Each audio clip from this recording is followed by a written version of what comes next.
Hello everyone, welcome to Law of Assumption Coaching. Thank you so much for coming back here again and I hope you guys are doing awesome. Alright, so आज again मैं आपके लिए एक interesting topic लेकर आई हूँ। बहुत सारे लोग हमसे ये बात करते हैं, मतलब अक्सर ये कमेंट्स में भी आपने पढ़ा होगा और मेरे पास तो मतलब लिस्ट लगी हुई है क्लाइंट्स के इन क्वेश्चंस की, जहाँ पर वो अपनी हर सिचुएशन में जिस जगह वो फंसे हुए हैं उस सिचुएशन के लिए वो हमेशा किसी ना किसी को ब्लेम कर रहे होते हैं, be it their husband, be it their in-laws, be it the boyfriend, be it the girlfriend, be it the family, be it the society, be it this, be it that. और जहाँ पर से वो दुनिया को देख रहे होते हैं वहाँ हमेशा उनको सामने वाले पर्सन की गलती नज़र आती है कि आज मेरी लाइफ में जो बर्बादी छाई है वो इस पर्सन की वजह से है, आज इस सर्कमस्टेंसेस की वजह से ही लाइफ मेसी हो रखी है। तो अगर आप भी ऐसे ही एक पर्सन है जिसको ये लगता है कि उसके सर्कमस्टेंसेस की जिम्मेदारी इन सभी बातों का जो जिम्मेदार पर्सन है वो कोई और है, देन आज की वीडियो आप ज़रूर आखिर तक देखिएगा। आपके देखने का, जिंदगी को देखने का नजरिया एकदम बदल जाएगा। लॉ ऑफ अजम्पशन आपको ठीक से अच्छे से समझ में आ जाएगा। ठीक है, तो आइए इस बात की गहराई को नेविल सर की ही जुबानी समझते हैं। एट योर कमांड जो बुक है उसमें एक पैराग्राफ जो सर ने लिखा है मैं उसको यहाँ आपके सामने कोट करना चाहती हूँ। No matter what happens to man in this world, it is never an accident. It occurs under the guidance of an exact and changeless law. ये एक लाइन यहाँ पर क्या बताती है? ये एक लाइन ये बताती है कि आपकी ज़िंदगी में, आपकी दुनिया में, आपके 3D वर्ल्ड में कभी कोई एक्सीडेंट या कभी कोई कोइंसिडेंस होते ही नहीं हैं। ध्यान से सुनिएगा ये बात। आपकी 3D रियलिटी में you being the operant power, आप ही हर चीज़ के कर्ता धर्ता हैं। यानी जो कुछ आपकी अंदर कॉन्शियसनेस में आपने फीड किया अपने आप को, वो बीइंग मानकर उसी कॉन्शियसनेस से आपकी रियलिटी का क्रिएशन होता है। तो यहाँ पर कोई थर्ड पर्सन आपकी लाइफ में आ गया, उस दिन ऐसा हो गया, अगर वो बंदा मेरी लाइफ में नहीं आता, अगर वो लड़की मेरी लाइफ में नहीं आती, अगर ऐसे सर्कमस्टेंसेस नहीं बनते तो आज मेरी लाइफ कुछ और होती। ये आपकी सोच बिल्कुल गलत है, क्योंकि ये सारे सर्कमस्टेंसेस थोड़ा swallow, it's a hard pill to swallow, but ये बात एक्सेप्ट करने में आपको शायद प्रॉब्लम हो सकती है, बट ये सारे सर्कमस्टेंसेस आप ही के द्वारा क्रिएट किए गए हैं अपनी 3D वर्ल्ड में। आपके अलावा 3D वर्ल्ड में ये पावर किसी और को है ही नहीं कि वो आपकी 3D रियलिटी में कोई क्रिएशन कर सके। ठीक है, आगे पढ़ते हैं। No man which is manifestation comes unto me except the father within me draws him and I and my father are one. Believe this truth and you will be free. जो मैंने अभी बताया कि आपकी consciousness में जो आप अपने आप के बारे में मान कर चलते हैं as a fact, as a truth, जिसको कॉन्शियसनेस को यहाँ फादर का नाम दिया है, और आप जो कि ऑपरेंट पावर हैं अपनी 3D रियलिटी में, आप और आपकी कॉन्शियसनेस एक ही है। तो जिस चीज़ के लिए आप अवेयर होते हैं, जिस चीज़ के लिए आप कॉन्शियस होते हैं, उसी रियलिटी का आप क्रिएशन एक्सपीरियंस करते हैं अपनी 3D रियलिटी में। ऑलराइट, आगे बढ़ते हैं। Man has always blamed others for that which he is and will continue to do so until he finds himself as the cause of all. आदमी जो है वो हमेशा दूसरों को ब्लेम करता रहता है अपनी खुद की करंट सिचुएशन के लिए, और वो लगातार करता रहेगा जब तक वो ये बात नहीं समझेगा कि इन सारी चीज़ों का क्रिएशन का जिम्मेदार वो अकेला खुद ही है. He is the only one who is the cause of everything that is being seen in the 3D reality by himself. Okay? I am comes not to destroy but to fulfill.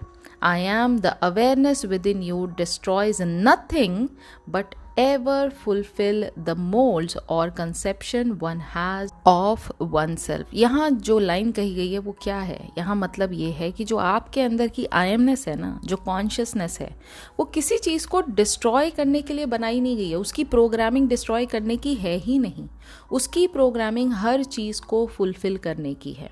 ठीक है, वो सिर्फ आपके साथ इसलिए मौजूद है कि जिस चीज़ को आप अपनी अनुभूति के हिसाब से, अपने एक्सपीरियंस के हिसाब से अपनी लाइफ में अपना मान के चलते हैं, वो सिर्फ उस बात को, उस थॉट को वो सत्य बनाती है। तो आज अगर आप अपने बारे में ये कंसेप्शन रखते हैं, आपका सेल्फ कॉन्सेप्ट ये कहता है कि मेरी लाइफ में परेशानियां ही परेशानी हैं, मैं एक बहुत ऊंचे दर्जे का इंसान नहीं हूँ, मेरे साथ हमेशा गलत ही होता है, मेरे साथ ऐसा ही होता है, तो आपकी आयमनेस सिर्फ उस बात को जिसको आपने सत्य माना है उसको प्रूव राइट करने में लग जाती है, क्योंकि उसका काम आपकी बातों को फुलफिल करना है। देयरफॉर अगर ये बात अगर आपको अभी तक अच्छे से क्लियर हो गई होगी तो आपको समझ में आया होगा कि आपकी पावर जो है वो क्या क्या कर सकती है आपके लिए, ठीक है। तो देयरफॉर कोई आपसे बाहर इस पावर को एक्सरसाइज कर ही नहीं सकता, ये पावर और किसी के पास है ही नहीं। तो दूसरे को आप ब्लेम दे कैसे सकते हैं? जब भी आप दूसरे को ब्लेम देते हैं अपनी परेशानियों के लिए, अपनी फेलियर्स के लिए, अपनी सिचुएशंस के लिए, आप अपने आप को विक्टिम ठहराते हैं, और आप विक्टिम नहीं हैं। You are not a victim of 3D reality. आपके अंदर आप तो सर्वे सर्वा हो, आपके अंदर तो आयमनेस है, आपके अंदर तो वो कॉन्शियसनेस है जिसकी वजह से 3D रियलिटी एग्जिस्ट करती है। आप अपने आप को हेल्पलेस या विक्टिम का रूप कैसे बना सकते हो, कैसे दे सकते हो आप अपने आप को ये identity? Are you understanding this point? Therefore, Neville Goddard has said, there is nobody else to blame. कोई दूसरा है ही नहीं ब्लेम करने के लिए, क्योंकि क्रिएशन कौन कर रहा है? क्रिएशन आप कर रहे हो। क्रिएशन हो कहाँ रहा है? 3D रियलिटी में। 3D रियलिटी क्या है? 3D रियलिटी आपकी इंटरनल रियलिटी का रिफ्लेक्शन है। तो सब कुछ तो आप ही हो। तो दूसरे को ब्लेम अपने फेलियर्स के लिए आप कैसे दे सकते हो? मतलब ये बहुत बढ़िया है कि सक्सेस मिलेगी तो हम क्रेडिट लेंगे, फेलियर होगा तो हम किसी और को ब्लेम दे देंगे। No, it is not the case. If you call yourself as the operant power of your reality, अगर आप खुद को conscious deliberate creator, conscious creator अगर कहते हैं, तो वो एक रिस्पॉन्सिबिलिटी के साथ आता है। और रिस्पॉन्सिबिलिटी ये कि जो कुछ भी आप क्रिएट करेंगे वो आपका ही है, चाहे वो अच्छा है तो आपका, चाहे वो बुरा है तो भी आपका। आपकी लाइफ किसी और का क्रिएशन नहीं है। ओके, अब इसके आगे का जो पैराग्राफ है उसमें ये बहुत अच्छे से साफ साफ कहा गया है कि अगर आप अपनी चीज़ों को लेकर हमेशा कंप्लेन करते रहेंगे तो लाइफ में आगे वही चीज़ें आपकी रिपीट होती रहेंगी, जिसको आज आप लैक फॉर्म में देख रहे हैं, जिसको आज आप नेगेटिव फॉर्म में देख रहे हैं, वही चीज़ें आप और ज़्यादा रिपीट करते रहेंगे। एक बार मैं पढ़ के सुनाती हूँ आपको नेविल गोडार्ड सर ने यहाँ क्या कहा है। It is impossible for the poor man to find wealth in this world no matter how he is surrounded with it until he first claims himself to be wealthy. For signs follow they do not proceed.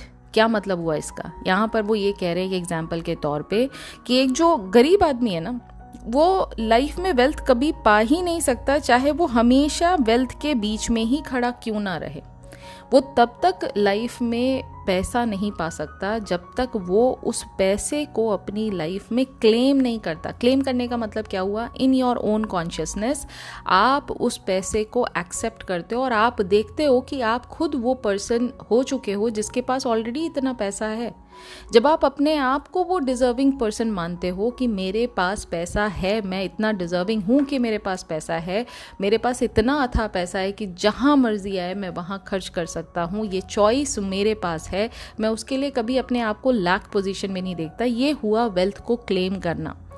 तो जब तक एक poor आदमी इस wealth को claim अपने दिमाग में नहीं करेगा, अपनी कॉन्शियसनेस में वो पर्सन वो नहीं बनेगा जिसके पास ऑलरेडी वेल्थ है, तब तक वो लाइफ में वेल्थ पा ही नहीं सकता। चाहे वो उसको आप सोने के बीच में बिठा दो तब भी कोई फर्क नहीं पड़ता, उसके लाइफ में कभी पैसा आएगा ही नहीं। क्योंकि आगे इन्होंने कहा है for signs follow they do not proceed. Science जो 3D वर्ल्ड में आपको ब्रिज ऑफ इंसिडेंट्स के थ्रू साइंस दिखते हैं ना कि हाँ ये पॉजिटिव साइन है, जिस मैनिफेस्टेशन को मैं पाना चाहता था देखो उस मैनिफेस्टेशन के रिगार्ड में अब सब कुछ पॉजिटिव मुझे दिखाई दे रहा है। वो साइंस दिखते हैं ना आपको छोटे छोटे, जहाँ पर आपको पॉजिटिव चीज़ें दिखाई देने लग जाती हैं। ये साइंस फॉलो करते हैं, ये पहले आपको दिखाई नहीं देते हैं। किससे पहले दिखाई नहीं देते हैं? कब फॉलो करते हैं? अनलेस एंड अनटिल आप अपनी अंदर की रियलिटी में, इंटरनल रियलिटी में उस नई रियलिटी को जब तक एक्सेप्ट नहीं कर लेते, जब तक उस नई रियलिटी का आप हिस्सा नहीं बन जाते, जब तक अपनी कॉन्शियसनेस में आप उस नई रियलिटी को क्लेम नहीं कर लेते, तब तक ये जो साइंस 3D वर्ल्ड में आपको दिखाई देते हैं ना, तब तक आपको नहीं दिखाई देंगे।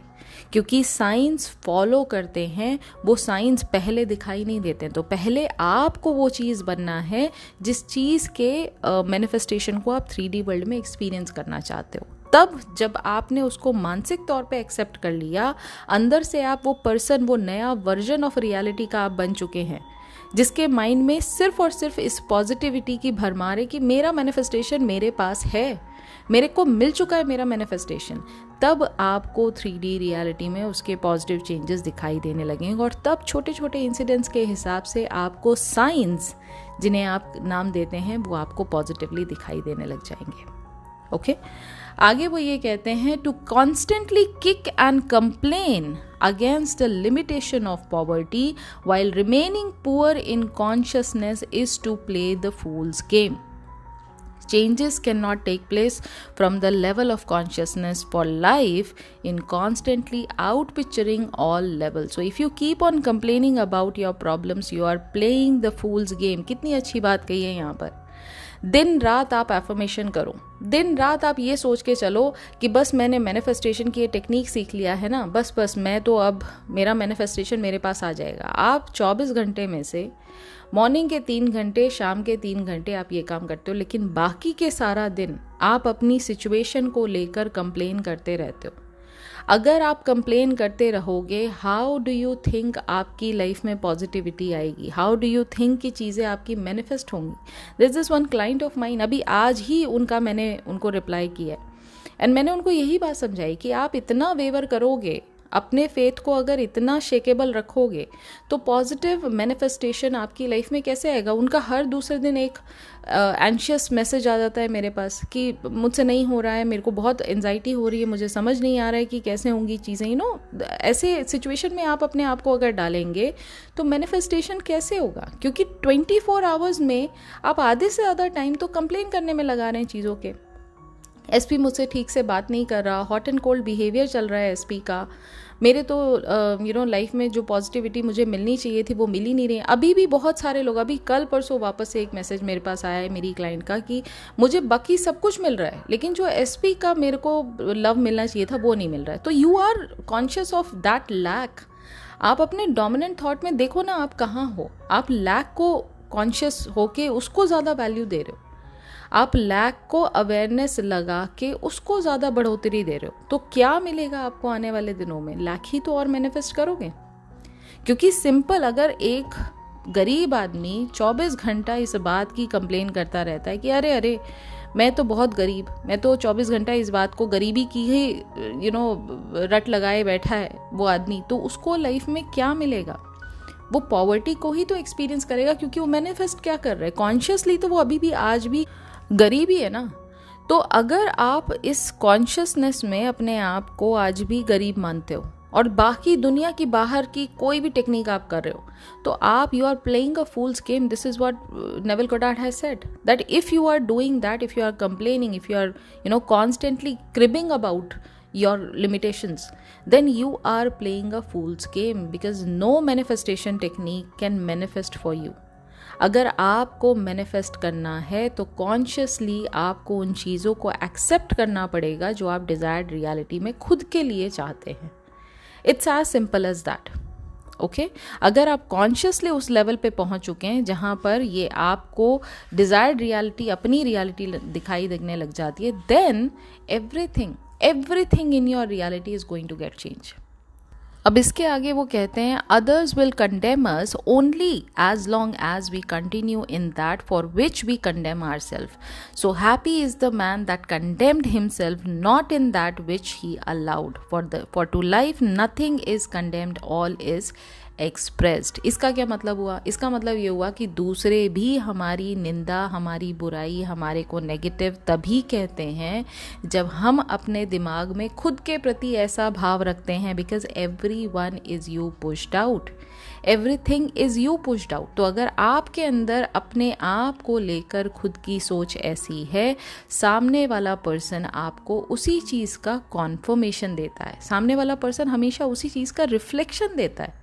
सो पर्सन के अंदर परेशानी थोड़ी ना है, पर्सन तो रिफ्लेक्शन है ना आपका, उसको ब्लेम देके आपको क्या मिलेगा? आप कोई 3D में चीज़ें थोड़ा ना फिक्स कर लोगे उसको ब्लेम देके, या 3D के सर्कमस्टांसेस गलत हो गए, अभी कुछ भी नेगेटिव आपकी लाइफ में होता है तो आप कहते हो बहुत बुरा दिन था आज का, तो दिन थोड़े ना बुरा होता है आपके लिए। उस दिन में जो घटित हुआ आप उसको बोलते हो कि ये मेरे हिसाब से नहीं हुआ इसलिए मेरा दिन बहुत बुरा गया, तो उसका रिस्पॉन्सिबल मतलब उस बात का रिस्पॉन्सिबल कौन है? उस बात का रिस्पॉन्सिबल आपसे बाहर थोड़ना कोई दुनिया में, आप ही के थ्रू तो वो क्रिएशन हुआ, तभी तो आपको उसका एक्सपीरियंस मिल रहा है ना। आपके साथ इतने सारे लोग हैं आपके घर में, क्या सबको वो चीज़ों का एक्सपीरियंस मिलता है? No, somehow you are the only one who got affected। भले चाहे वो एसपी से रिलेटेड बात हो, चाहे वो ऑफिस में कुछ ना कुछ आपके साथ गड़बड़ हो गई हो, गॉड फॉरबिड, लेकिन आप ही तो उस चीज़ को झेल रहे हो ना। तो try and understand it is your and your creation only. तो अगर आपको इन चीज़ों से बचना है तो यहाँ पर सिंपल एक उन्होंने लाइन कही है, तो happy is the man that condemned himself not in that which he is allowed for to life, nothing is condemned, all is express. तो हमेशा कोशिश करके ब्लिसफुल स्टेट मेंटेन करने की कोशिश कीजिए। ब्लिसफुल स्टेट का मतलब ये हो गया कि हैप्पी यानी जॉयफुल स्टेट मेंटेन करने की कोशिश कीजिए। अब जॉयफुल स्टेट आप कब कोशिश कर सकते हैं? देखिए, first of all try and understand, happiness is an inside job. खुशी जो है आपसे बाहर नहीं है, खुशी का क्रिएशन, खुशी का एहसास आप ही के अंदर होता है। अब उस एहसास को क्रिएट करने के लिए आप बहाने सोचते हो कि ये पर्सन अगर मुझे मिल जाएगा तो शायद मुझे खुशी मिलेगी, अगर मुझे ये इतना पैसा मिल जाएगा लाइफ में तो शायद मुझे खुशी मिलेगी। ये तो स्टेट ऑफ हैप्पीनेस को आपने कंडीशन कर दिया ना, वरना आप तो बिल्कुल एग्जैक्टली उस पोजीशन पे हो जहाँ पर आप इमेजिनेशन में जब चाहो जो चाहो उस चीज़ को एक्सपीरियंस कर सकते हो।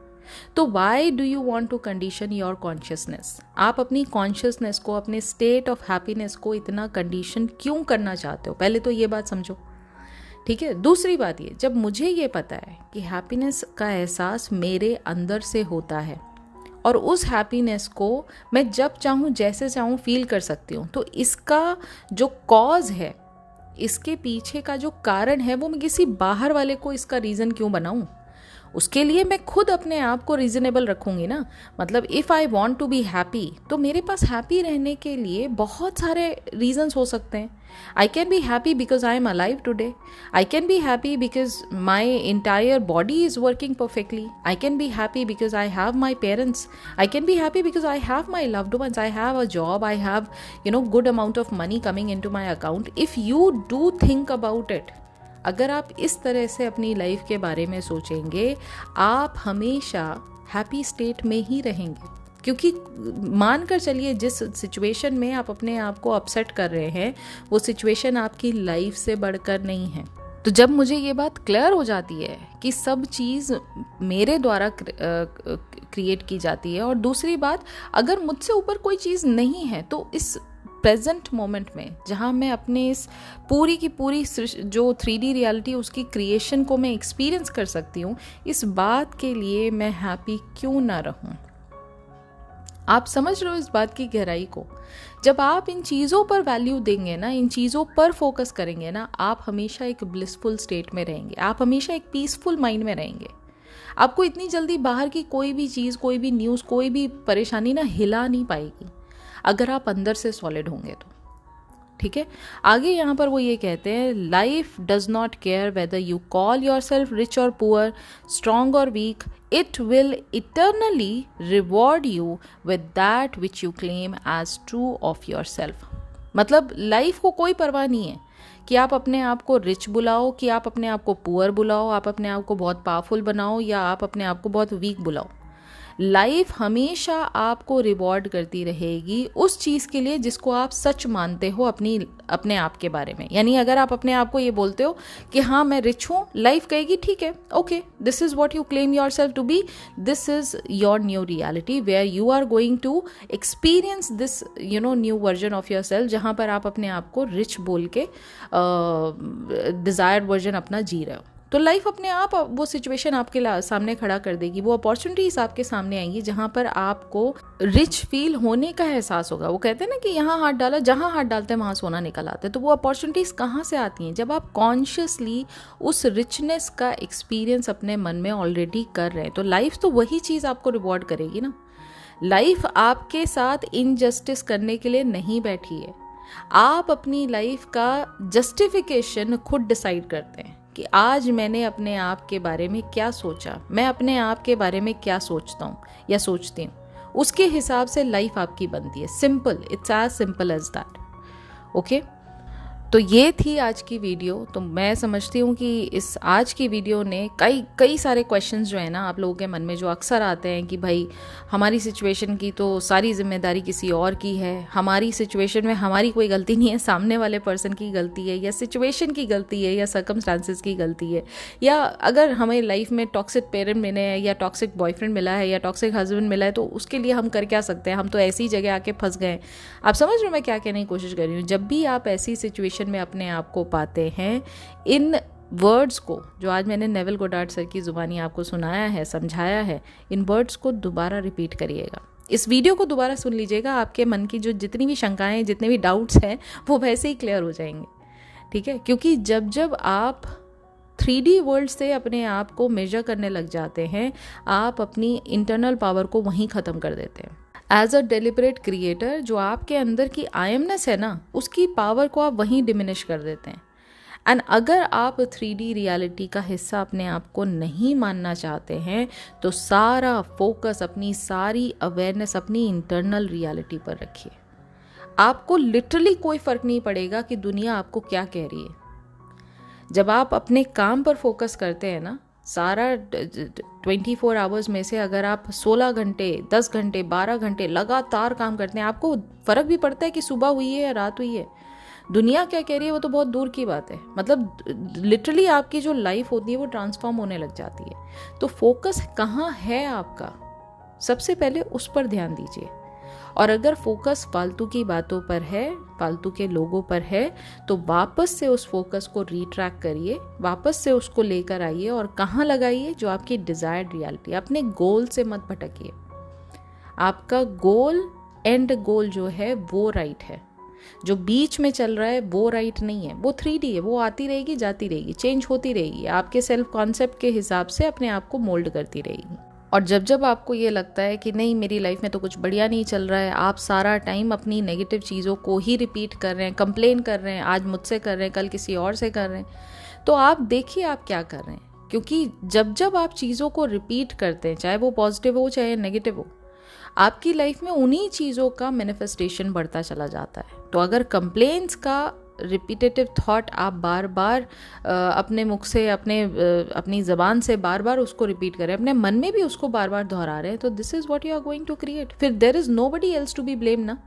इसीलिए कहा गया ना कि बाहर वाली चीज़ों को, बाहर वाले लोगों को, बाहर वाले सिचुएशन को आप ब्लेम मत करिए, क्योंकि क्रिएशन तो आपने किया है, वो नेगेटिव चीज़ें तो आपने की है ना वो अपनी लाइफ में, राइट। तो ये बातों का ध्यान रखना बहुत ज़रूरी है और समझने की कोशिश करिए। मैं इसलिए अब ये बुक खोल के मैं इसलिए समझाने लग गई हूँ कि मैं बोल के थक गई कि लोगों को कि भाई थोड़ा पढ़िए, नेविल गोडार्ड सर की चीज़ों को पढ़िए, लॉ ऑफ अजम्पशन को लिटरली अगर समझना है आपको तो उनकी टीचिंग्स को पढ़िए। लेकिन अगर आप नहीं पढ़ पा रहे हैं तो मुझे लगता है कि मैं यहाँ पर आपको विद प्रूफ हर एक चीज़ को जब एक्सप्लेन करूँगी तो आपको समझ में आएगा कि लिटरली ये जो नेविल सर की जो टीचिंग्स है ना वो बहुत डीप रूटेड है। वो ऐसे हवाई बातें नहीं है, उसकी हर एक चीज़ का एक दूसरे के साथ लिंक है। और जब इन चीज़ों को आप लिंक देखते हुए, समझते हुए आगे बढ़ते हैं ना, तो आपको अपनी ही पावर का एहसास होता है। आपको अपनी लाइफ अपने कंट्रोल में लगती है। आपकी लाइफ आपके आउट ऑफ कंट्रोल नहीं हो जाती है, 3D आपके आउट ऑफ कंट्रोल नहीं हो जाती है। And that is what a true deliberate creator understands about himself और हरसेल्फ। उसको पता है कि मैं कौन हूँ। वो किसी भी ऐसी Tom Dick and Harry situation में ऐसे जाके फंस नहीं जाता है, क्योंकि वो जानता है ये सिचुएशन अगर आई है तो इसका सोल्यूशन भी मैं क्राफ्ट कर सकता हूँ, मैं अपने मन में बना सकता हूँ। और वही तो पावर है ना मैनिफेस्टेशन की, उसी पावर को तो एक्सरसाइज करना है हमें, राइट। तो बस ये थी आज की लर्निंग। और मुझे पता नहीं आजकल आपको ये वीडियोस कैसी लग रही हैं, ये तो सेकंड अटेम्प्ट है मेरा बुक से पढ़ाने का आपको, लेकिन मैं समझती हूँ कि अगर ऐसे आंसर्स आपको विद प्रूफ मिलेंगे तो ज़्यादा आपको अंडरस्टैंडिंग भी रहेगी और ज़्यादा कॉन्फिडेंस आएगा।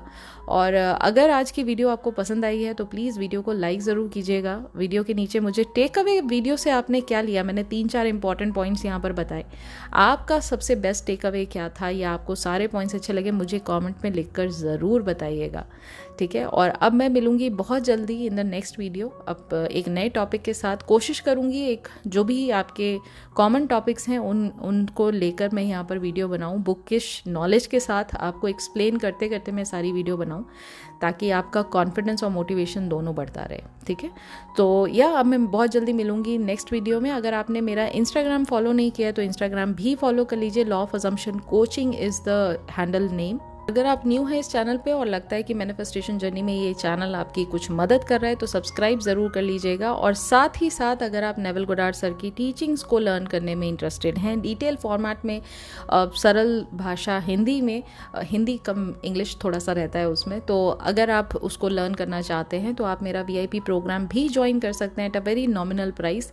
सब्सक्राइब बटन से पहले ज्वाइन बटन है, वहाँ जाके आप क्लिक करके उसको ज्वाइन कर सकते हैं। डिटेल लर्निंग वहाँ पर आपको chapter by chapter, book by book सीखने को मिलेगी, ठीक है। So that's it for today. बहुत जल्दी मिलूंगी अब एक नई वीडियो के साथ, नए टॉपिक के साथ। तब तक अपना ख्याल रखिए एंड हैप्पी मैनिफेस्टिंग।